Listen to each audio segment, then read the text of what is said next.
Hello everyone, चलिए शुरू करते हैं सुजय सी बुलेटिन क्वेश्चन। गुरुवार 7 मई 2026 ज्येष्ठ कृष्ण पक्ष पंचमी संवत 2083 के बारे में। दिवस विशेष में देखें तो विश्व एथलेटिक्स दिवस 7 मई को मनाया जाता है। विश्व भर में शारीरिक गतिविधि और खेल भावना को बढ़ावा देने के लिए समर्पित है। रविंद्रनाथ टैगोर जयंती 7 मई को भारत के पहले नोबेल पुरस्कार विजेता रविंद्रनाथ टैगोर की जन्म दिवस के रूप में 7 मई 1861 को रविंद्रनाथ टैगोर जी का जन्म हुआ था, जिनके जन्म की याद में जन्मोत्सव के रूप में रविंद्रनाथ टैगोर की जयंती 7 मई को हर वर्ष मनाई जाती है। पीठासीन अधिकारियों की समिति की दूसरी बैठक का आयोजन हुआ था। बैठक की तिथि और समय देखें तो यह बैठक मंगलवार 5 मई 2026 को आयोजित की गई। पीठासीन अधिकारियों की बैठक का आयोजन जयपुर के constitution club of Rajasthan Jaipur में इसका आयोजन किया गया, जिसमें लोकसभा अध्यक्ष ओम बिरला द्वारा गठित पीठासीन अधिकारियों की समिति की यह दूसरी बैठक थी। इस समिति का गठन लोकसभा अध्यक्ष ओम बिरला द्वारा किया गया।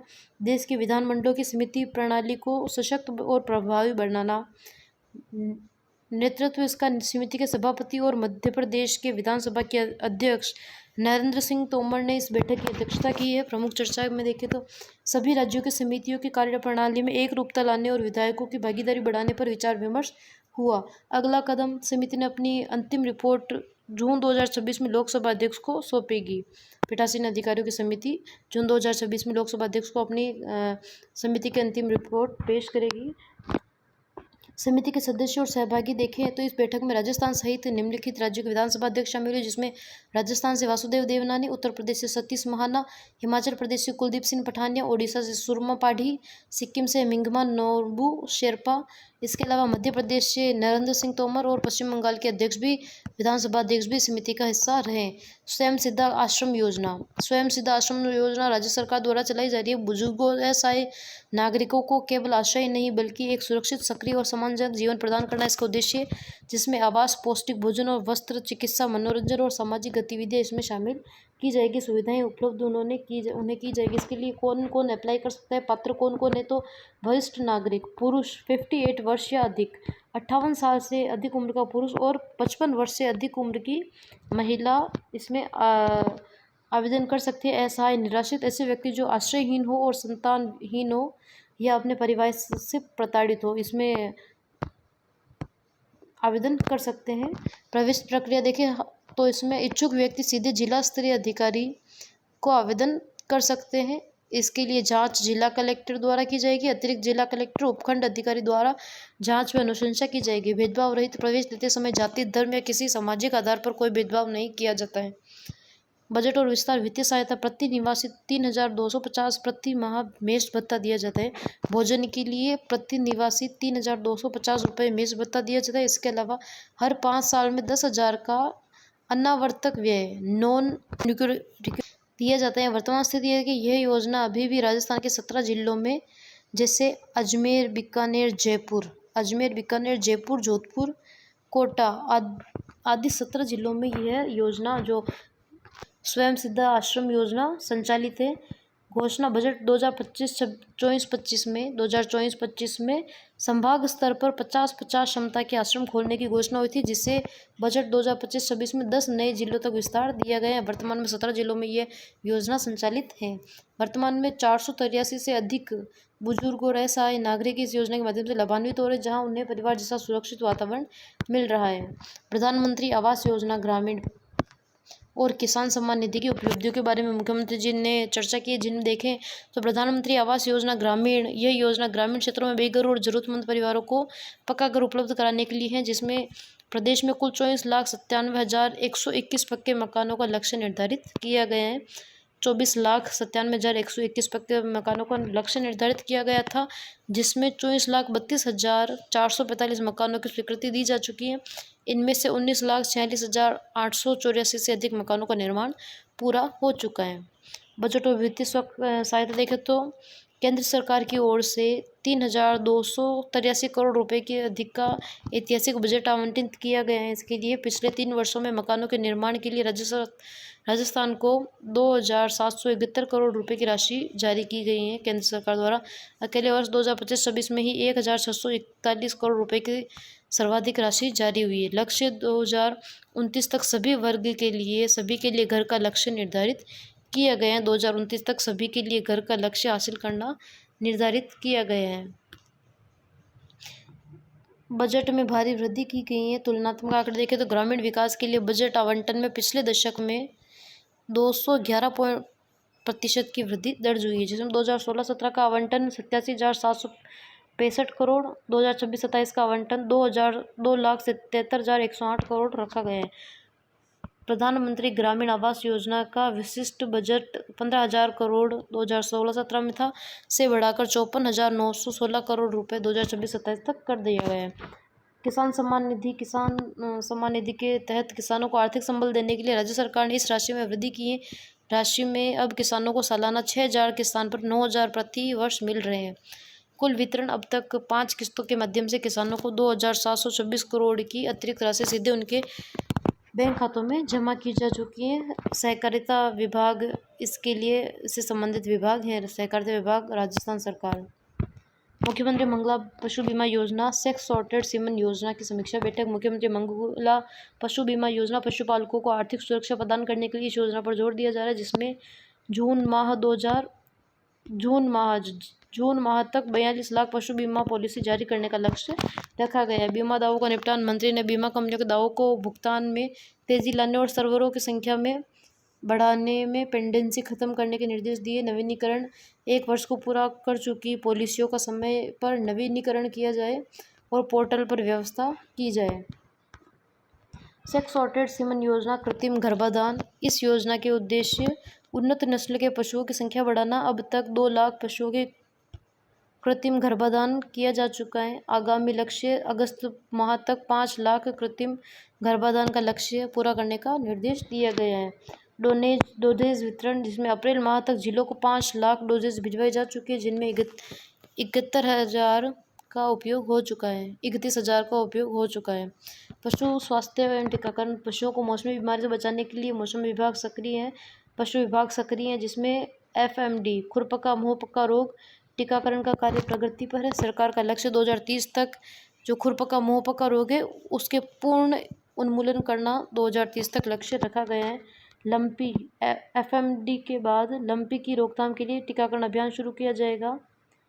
सभी पशु चिकित्सा संस्थानों में टीकाकरण का कैलेंडर लगाने के निर्देश दिए गए थे, ताकि पशुपालकों की जानकारी रहे। अधिकारियों को प्रतिदिन 5-5 गांवों की भौतिक मॉनिटरिंग, फिजिकल मॉनिटरिंग करने का निर्देश दिए गए मुख्यमंत्री जी द्वारा। महत्वपूर्ण व्यक्तित्व और विभाग। जोराराम कुमावत, जो पशुपालन, गोपालन और डेयरी मंत्री हैं। प्रमुख शासन सचिव विकास सीताराम जी भाले। निर्देशक है डॉक्टर सुरेश मीणा, जो पशुपालन विभाग के निर्देशक और पशुपालन विभाग, राजस्थान के पर्यटन क्षेत्र में हुए डिजिटल बदलावों और OBMS, online booking management system की सफलता। ऑनलाइन बुकिंग मैनेजमेंट सिस्टम एक परिचय। इसमें देखें तो ऑनलाइन बुकिंग मैनेजमेंट सिस्टम इसकी फुल फॉर्म है। यह देश का पहला और एकमात्र सरकारी multi site online ticketing platform है। देश की फर्स्ट। इसकी वेबसाइट है obms.tourist.rajasthan.government.in, इसकी वेबसाइट है। प्रमुख उपलब्धियां इसमें देखें तो पर्यटन संख्या, अब तक 3 करोड़ से अधिक पर्यटकों को इसके माध्यम से सेवा प्रदान की जा चुकी है। कुल बुकिंग लगभग 90 लाख बुकिंग पोर्टल के जरिए हुई है। अंतर्राष्ट्रीय पहुंच, इनमें से 70 से अधिक देशों के विदेशी पर्यटक भी शामिल है। एक दिन का रिकॉर्ड 28 दिसंबर 2025 को एक ही दिन में रिकॉर्ड 1 लाख पर्यटकों ने टिकट बुक की। अतिरिक्त राजस्व पोर्टल के माध्यम से विभिन्न विभागों को 30 करोड़ रुपए से अधिक का अतिरिक्त राजस्व प्राप्त हुआ है। OBMS को वर्ष 2025 में स्कॉच अवार्ड के सिल्वर पुरस्कार से सम्मानित किया गया। जो ऑनलाइन बुकिंग मैनेजमेंट सिस्टम को स्कॉच अवार्ड के सिल्वर पुरस्कार से सम्मानित किया गया है वर्ष 2025 के लिए। पर्यटकों के लिए सुविधाएं। वन स्टॉप सेंटर, यह सिस्टम कैशलेस और पेपरलेस टिकटिंग की सुविधा देता है, जिसमें QR आधारित टिकटिंग, ई-टिकट, ऑडियो गाइड और डिजिटल बोर्डिंग के पास उपलब्ध कराए जाते हैं। राजस्थान पैकेज, जयपुर पैकेज जैसे सिटी आधारित कंपोजिट पैकेज भी इसमें शामिल है। एडवांस चेक इन, आसान refund, smart search, interactive map और रियल टाइम डैशबोर्ड इसमें शामिल है। अन्य फीचर्स से ऑनलाइन शिकायत निवारण और आपातकालीन सुविधा भी इसमें उपलब्ध कराई गई है। जुड़े हुए प्रमुख पर्यटन स्थल देखें तो 100 से भी ज़्यादा पर्यटन स्थल इस पोर्टल पर जुड़े हुए हैं, जिनमें पुरातत्व विभाग 47 स्थल है, जिसमें आमेर, जंतर मंतर, हवा महल, अल्बर्ट हॉल आदि शामिल है। वन विभाग के 21 स्थल शामिल है, जिसमें सरिस्का, जालाना और नाहरगढ़ बायोलॉजिकल पार्क आदि शामिल है। अन्य में चित्तौड़गढ़ और Kumbhalgarh light and sound show भी शामिल है। नाहरगढ़ दुर्ग कैफेटेरिया, जवाहर कला केंद्र और जयपुर मेट्रो आधारित जयपुर मेट्रो आर्ट गैलरी भी इसमें शामिल है।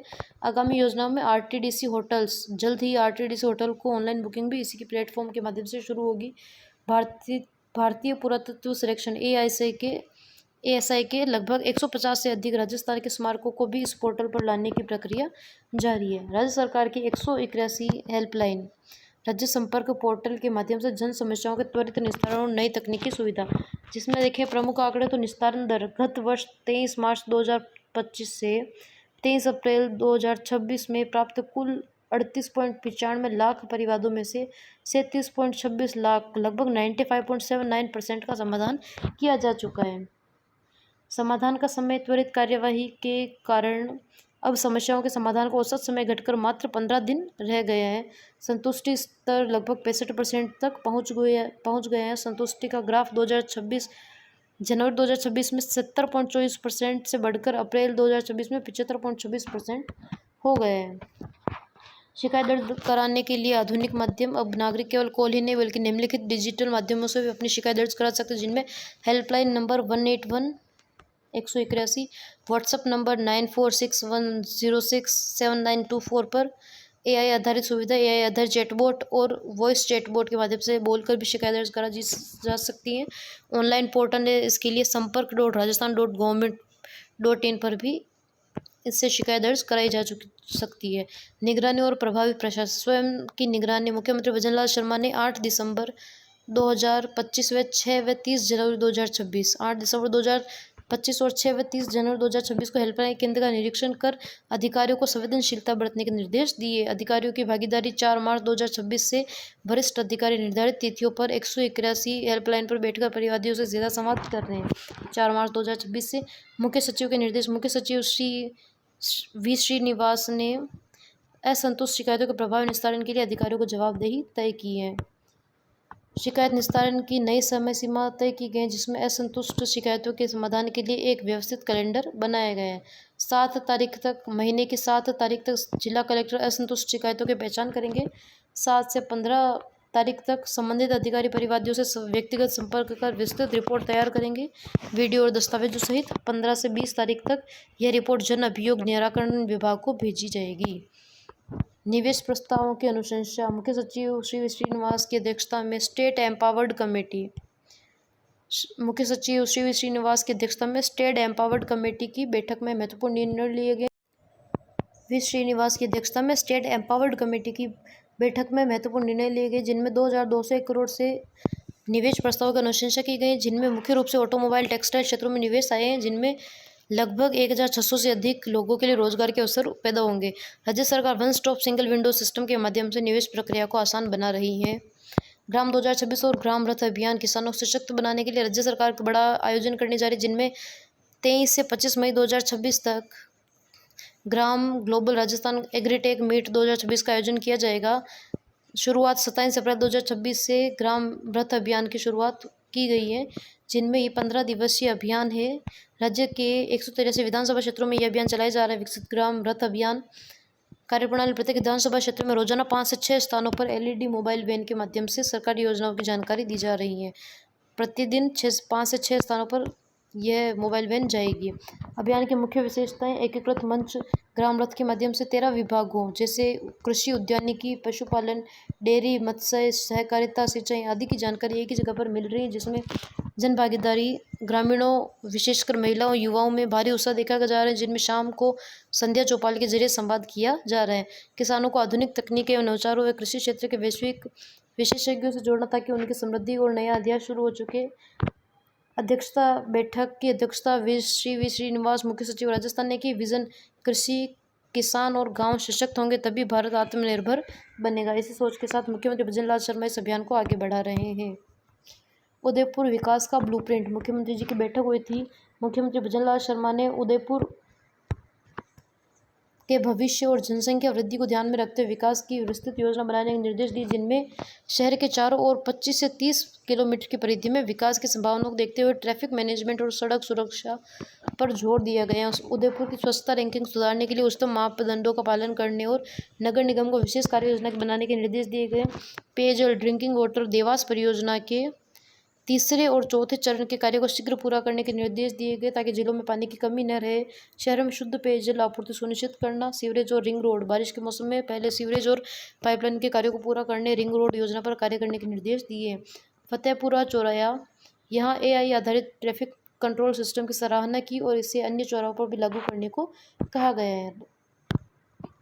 बस टर्मिनलों का पुनर्विकास और बस पोर्ट, मुख्यमंत्री जी ने प्रदेश के सार्वजनिक परिवहन को आधुनिक बनाने के लिए कई निर्देश दिए, जिनमें यात्रियों को सुरक्षित और सुगम और विश्व स्तरीय सुविधाएं प्रदान करना इसका उद्देश्य है। बस पोर्ट का विकास किया जाएगा। चिन्हित जिला मुख्यालयों पर सार्वजनिक निजी भागीदारी पर पब्लिक प्राइवेट पार्टनरशिप के माध्यम से आधुनिक बस पोर्ट विकसित किए जाएंगे, जिनमें पहले चरण में उदयपुर, बीकानेर, भरतपुर, अलवर, चित्तौड़गढ़, भीलवाड़ा, ब्यावर, अजमेर, बूंदी जैसे शहरों को आधुनिक सुविधाएं विकसित की जाएगी। रोजगार के अवसर, इन टर्मिनलों के आधुनिक होने से स्थानीय स्तर पर रोजगार और आर्थिक गतिविधियों को बढ़ावा मिलेगा। गंग नहर शताब्दी समारोह, 100 वर्ष पूर्ण हो चुके गंग नहर को पश्चिम राजस्थान की जीवन रेखा मानी जाने वाली गंग नहर के निर्माण के 100 वर्ष पूरे होने पर बड़े स्तर पर कार्यक्रम आयोजित किए जाएंगे, जिनमें यह शताब्दी समारोह 26 अक्टूबर 2026 से 26 अक्टूबर 2027 तक पूरे 1 वर्ष तक चलेगा। जन जागरूकता अभियान, मुख्यमंत्री ने इसे केवल एक उत्सव नहीं बल्कि जन जागरूकता अभियान का बनाने का निर्देश दिया है।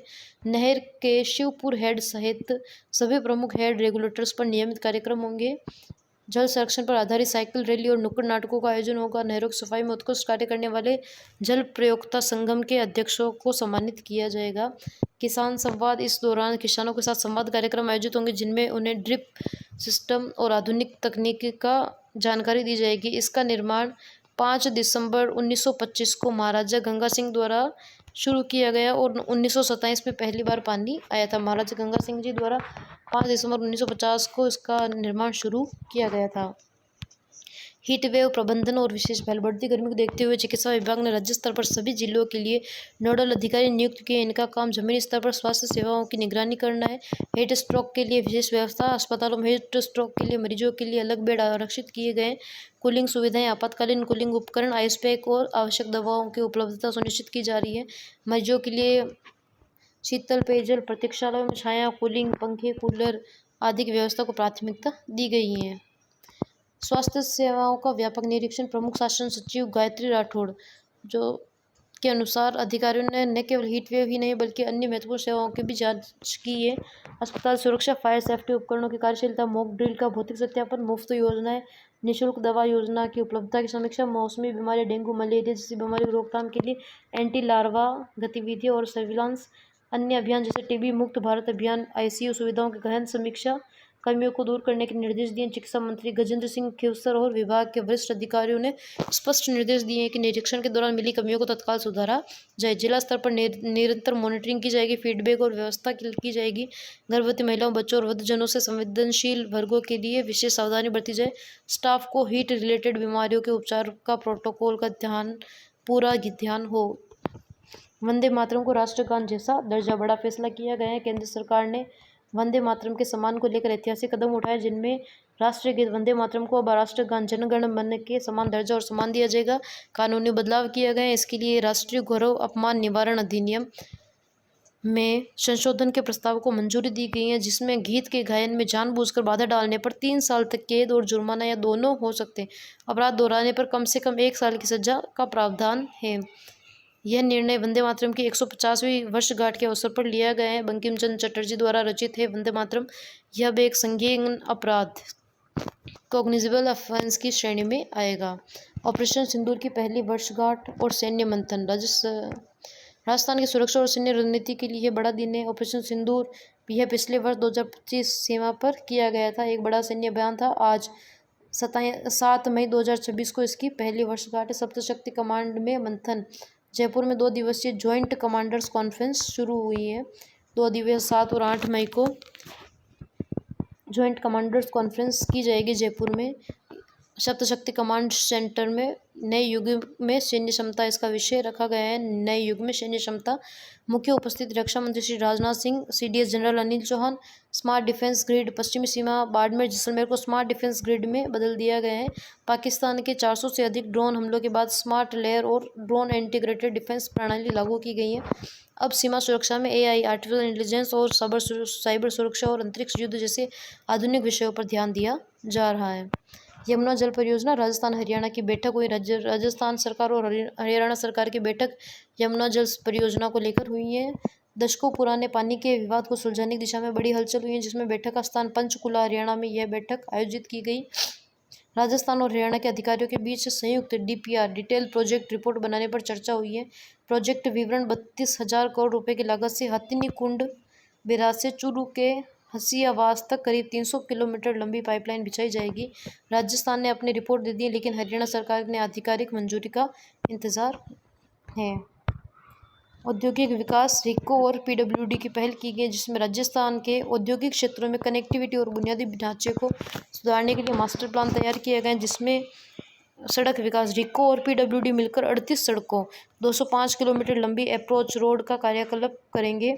लागत लगभग 290 करोड़ रुपए की लागत आएगी, जिसे 50-50% के अनुपात में दोनों विभाग वहन करेंगे। Sports hub. रिको प्रदेश के 17 औद्योगिक क्षेत्रों में खेल सुविधाएं विकसित करेगा। इसके लिए 30,000 वर्ग मीटर जमीन आरक्षित की गई है। Plug and play centre. Jaipur के बाद 7 नए स्थानों पर plug and play ready to use building बनाई जाएगी। डिजिटल स्वास्थ्य। स्वच्छ भारत पोर्टल लॉन्च। स्वास्थ्य सेवाओं को एकीकृत करने के लिए केंद्र सरकार की नई पहल पोर्टल का उद्देश्य देश के विभिन्न डिजिटल स्वास्थ्य सेवाओं को एक मंच पर लाना। यह आयुष्मान भारत डिजिटल मिशन के अनुरूप है।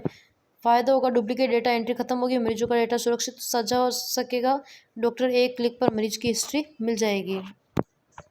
अन्य महत्वपूर्ण घटनाक्रम देखें तो वृक्ष मित्र सम्मान। जयपुर में श्री कल्पतरु संस्थान द्वारा पर्यावरण प्रेमियों को सम्मानित किया गया वृक्ष मित्र सम्मान से। ऑपरेशन सिंदूर 2.0 अभियान, नक्सल ग्रीन मिशन का पोस्टर लॉन्च किया गया। अखिल भारतीय विद्युत प्रतियोगिता में पुणे में आयोजित 47वीं प्रतियोगिता में राजस्थान के दल ने सर्वश्रेष्ठ मार्च पास्ट की ट्रॉफी जीती है। अखिल भारतीय विद्युत प्रतियोगिता जो पुणे में आयोजित हो रही है। राजस्थान की महिला खो खो टीम फाइनल में पहुंच चुकी है। विकास कार्यों का लोकार्पण। उप मुख्यमंत्री दिया कुमारी ने भीलवाड़ा के रायपुर में 60 करोड़ रुपए के विकास कार्यों का शिलान्यास और लोकार्पण किया है। सुरक्षा और अपराध। एनसीआरबी 2024 की रिपोर्ट पेश की गई, जिनमें सुरक्षा के मोर्चे पर राजस्थान के लिए कुल चिंताजनक आंकड़े सामने आए, जिनमें महिला अपराध। राजस्थान में महिला अपराध की दर 12.2% है, जो राष्ट्रीय औसत 4.3% से लगभग 3 गुना अधिक है। 19 महानगरों की सूची में जयपुर अपराध के मामले में शीर्ष पर है।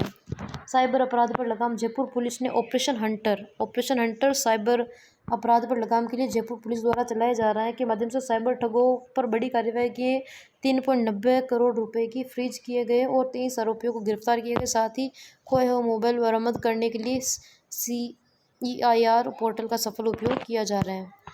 सामाजिक एवं शैक्षणिक परिवर्तन। महिला सशक्तिकरण में देखें तो सबसे सकारात्मक पक्ष बालिका शिक्षा में आया क्रांतिकारी बदलाव है, जिनमें नामांकन में रिकॉर्ड वृद्धि हुई है। राजस्थान के सरकारी विद्यालयों में कक्षा 1 से 12 तक के छात्रों का नामांकन छात्रों की तुलना में अधिक हो गया है, जिनमें कुल 35.31 लाख छात्राओं के मुकाबले 30.79 लाख छात्र नामांकित है। सीमावर्ती जिलों में बदलाव आए हैं, जिनमें बाड़मेर पिछले माने जाने वाले सीमावर्ती जिलों में लड़कियों ने इतिहास रखा, जहां उनकी संख्या लड़कों से काफ़ी अधिक है। बाड़मेर में सरकारी योजनाओं का प्रभाव। बेटी बचाओ बेटी पढ़ाओ, निःशुल्क साइकिल वितरण, वाउचर योजना जैसी पहलों ने अभिभावकों की मानसिकता बदलने में महत्वपूर्ण भूमिका निभाई है। खेल और सामाजिक उत्तरदायित्व। IPL pink promise. Rajasthan Royals और पिंक प्रॉमिस पहल खेल को सामाजिक कल्याण से जोड़ती है।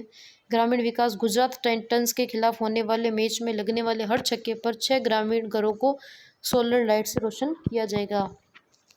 महिला सशक्तिकरण। इस पहल के तहत अब तक 580 से ज़्यादा घर रोशन हो चुके हैं और 25,000 महिलाओं को सोलर इंजीनियर बनाने का लक्ष्य रखा गया है। आर्थिक सहायता। मैच के हर टिकट से 100 राजस्थान फाउंडेशन को सामाजिक कार्यों के लिए दिए जाएंगे। हर टिकट से 100 रुपये। काजरी के नए निदेशक बनाया गया है डॉक्टर हनुमान सहाय जाट को काजरी के नए निदेशक के रूप में जो जोधपुर स्थित केंद्रीय शुष्क एवं अनुसंधान संस्थान का नया निदेशक नियुक्त किया है। वे पश्चिमी राजस्थान की कृषि चुनौतियों पर शोध और आगे बढ़ाएंगे। राजस्व मंडल में नए नियम। राजस्थान राजस्व मंडल के अध्यक्ष और सदस्यों के लिए 15% तक विशेष वेतन का प्रावधान किया गया। हालांकि अब रीअपॉइंटमेंट दोबारा नियुक्ति के प्रावधान को समाप्त कर दिया गया है।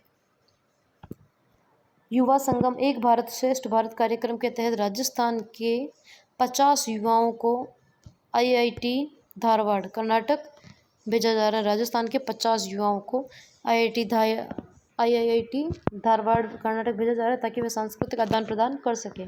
एक भारत श्रेष्ठ भारत कार्यक्रम के तहत जयपुर बाल महोत्सव 3 दिवसीय। इस महोत्सव में 41 जिलों के बच्चों ने भाग लिया, जिसका उद्देश्य कला स्थानीय पहचान को बढ़ावा देना था। शहादत को सलाम। ब्यावर के झवाजा के अग्निवीर युवराज सिंह जम्मू कश्मीर के अखनूर सेक्टर में आतंकियों से लोहा लेते हुए शहीद हुए। युवराज सिंह, उनकी बहादुरी सर्वोच्च बलिदान के लिए गौरव और शोक का विषय है। मुख्यमंत्री का स्वागत। प्रतापगढ़ के बंबोरी में मुख्यमंत्री बिजनलाल शर्मा के पारंपरिक घेर नृत्य के साथ आदिवासी परंपरा के अनुसार भव्य स्वागत किया गया। जोधपुर में नए मंदिर का भव्य उत्सव। जोधपुर के कालीबेरी क्षेत्र में स्थित बालाजी मंदिर का निर्माण 15 वर्षों के लंबे अंतराल के बाद पूरा हो गया। इस मंदिर की कुछ खास बातें, जिनमें अद्वितीय प्रतिमा। शहर में पहली बार हनुमान जी वीर स्वरूप में सिंहासन पर बैठी हुई प्रतिमा स्थापित की जा रही है। इस प्रतिमा की ऊंचाई 4.5 फीट और वजन लगभग 4 क्विंटल है। निर्माण शैली। मंदिर का निर्माण द्रविड़ शैली में किया गया है, जिनमें 3 भव्य गुंबद बनाए गए। इस निर्माण में करीब 1250 टन जोधपुरी पत्थरों का उपयोग हुए हैं। प्रतिष्ठा महोत्सव 7 मई 2026 से 3 दिवसीय महोत्सव शुरू हो रहा है। इनमें मुख्य प्रतिमा के साथ साथ 11 अन्य देवी देवताओं की मूर्तियां भी स्थापित की जाएगी। जयपुर मोती डूंगरी गणेश जी का फूल बंगला उत्सव। जयपुर के प्रसिद्ध मोती डूंगरी गणेश मंदिर में ज्येष्ठ चतुर्थी के अवसर पर विशेष सजावट की गई है। सजावट और लागत। साल में करीब 65 दिन यहाँ फूल बंगला झांकी सजाती हैं। एक बार की झांकी पर 10 से 11 हज़ार रुपये खर्च होते हैं, जिससे लाख भर का कुल बजट लगभग 8 लाख रुपये पहुँच जाता है। झांकी तैयार करने में मोगरा, गुलाब, केवड़ा जैसे 55-60 किलो ताजे फूलों का उपयोग होता है, जिन्हें बनाने में लगभग 4 से 5 घंटे लगते हैं। पर्यावरण अनुकूल पहल। मंदिर प्रशासन उपयोग किए गए फूलों को फेंकता नहीं है, बल्कि अगरबत्ती बनाने वाले विक्रेता को दिया जाता है ताकि कचरा कम हो और फूलों का सदुपयोग हो सके। शिक्षा विभाग। प्रशासनिक चुनौतियों और सुधार की आवश्यकता। राजस्थान के शिक्षा विभाग के ढांचे पर एक गंभीर विश्लेषण प्रस्तुत किया गया, जिसमें अन्य राज्यों गुजरात, महाराष्ट्र, तमिलनाडु की तुलना की गई है। प्रमोशन बनाम सीधी भर्ती। राजस्थान में DEO जिला शिक्षा अधिकारी के पद 100% प्रमोशन से भरे जाते हैं। विशेषज्ञों का मानना है कि केवल प्रमोशन पर निर्भर रहने से विभाग में युवा ऊर्जा और कड़े फैसले लेने की क्षमता कम होगी। परिणामों पर असर। रिपोर्ट के अनुसार राजस्थान का बोर्ड रिजल्ट अन्य राज्यों के मुकाबले 10% कम रहा है और यहाँ ड्रॉप आउट स्कूल छोड़ने वाले बच्चे की दर भी दोगुनी है। नई नीति की मांग रखी गई। लेख में सुझाव दिया गया कि DEO के कम से कम 50% पद सीधी भर्ती से बने जाने चाहिए ताकि प्रशासन स्तर पर सुधार हो सके। फिलहाल शिक्षा। मदन दिलावर ने कहा है कि इस पर अंतिम निर्णय लेना अभी बाकी है। खेल। किक बॉक्सिंग में जोधपुर की सफलता। खेल जगत से जोधपुर के लिए गौरवपूर्ण समाचार, इसमें स्वर्ण पदक। स्टेट किक बॉक्सिंग प्रतियोगिता में पलक पंवार ने स्वर्ण पदक जीता है। पलक से ही राज अकेडमी में नियमित अभ्यास कर रही है। उनकी इस जीत खेल जगत के स्थानीय विशेषज्ञों ने बधाई दी और शहर की एक बड़ी उपलब्धि बताई है। हमारा सेशन यही समाप्त है। अब हम इस सेशन के कुछ MCQs देखेंगे। फर्स्ट क्वेश्चन हमारा है, पीठासीन अधिकारियों की समिति की दूसरी बैठक के संदर्भ में निम्नलिखित कथनों पर विचार कीजिए। यह बैठक 5 मई 2026 को जयपुर के कॉन्स्टिट्यूशन क्लब में आयोजित की गई। यह बिल्कुल सही है। 5 मई 2026 को जयपुर के कॉन्स्टिट्यूशन क्लब में आयोजित की गई। इस समिति का गठन लोकसभा अध्यक्ष ओम बिरला द्वारा किया गया।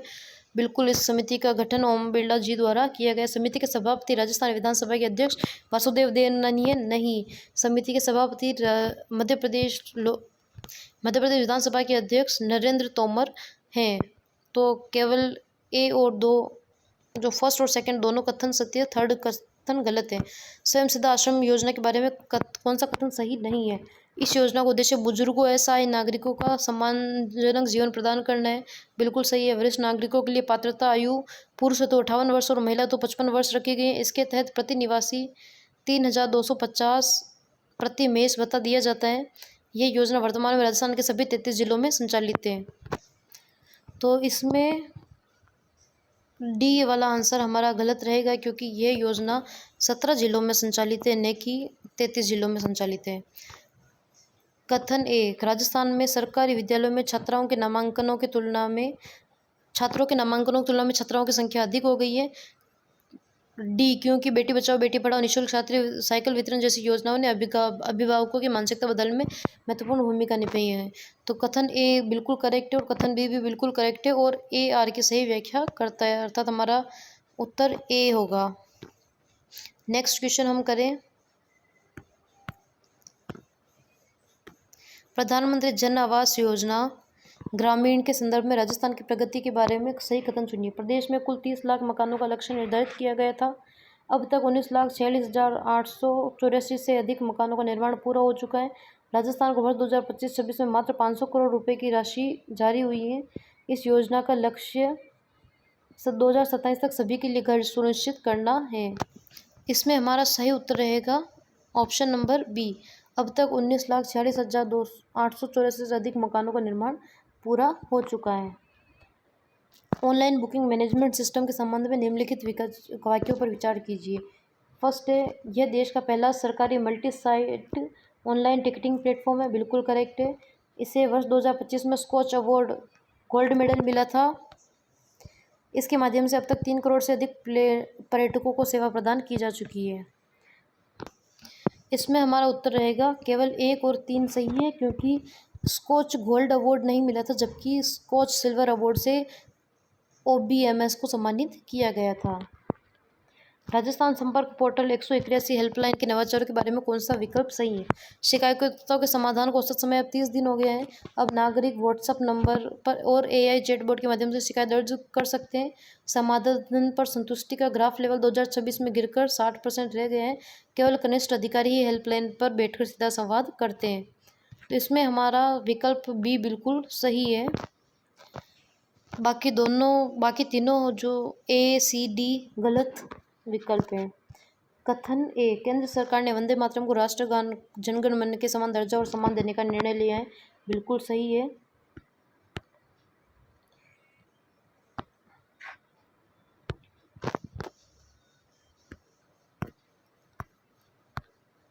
गीत के गायन में जानबूझकर बाधा डालने पर अब 3 साल तक कैद या जुर्माने का प्रावधान किया गया है, यह भी बिल्कुल करेक्ट है, अर्थात ए और आर दोनों सही है और आर ए की सही व्याख्या करता है।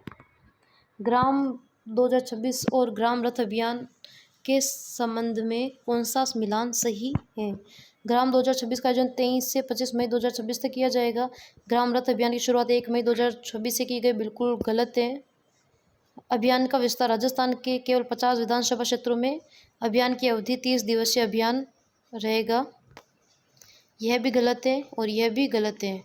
ग्राम 2026 का आयोजन 23 से 25 मई 2026 तक किया जाएगा, बिल्कुल सही।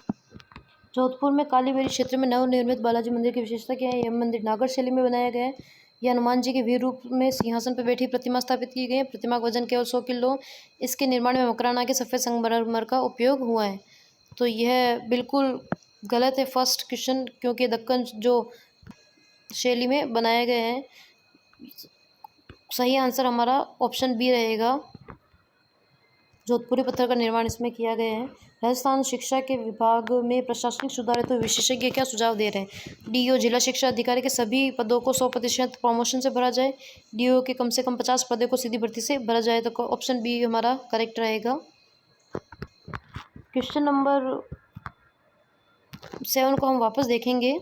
राजस्थान केंद्र सरकार ने वंदे मातरम को राष्ट्रगान जनगण मन के समान दर्जा और सम्मान देने का निर्णय लिया है, बिल्कुल सही है, क्योंकि गीत के गायन में जानबूझकर बाधा डालने पर अब 3 साल तक की कैद या जुर्माना प्रावधान किया गया।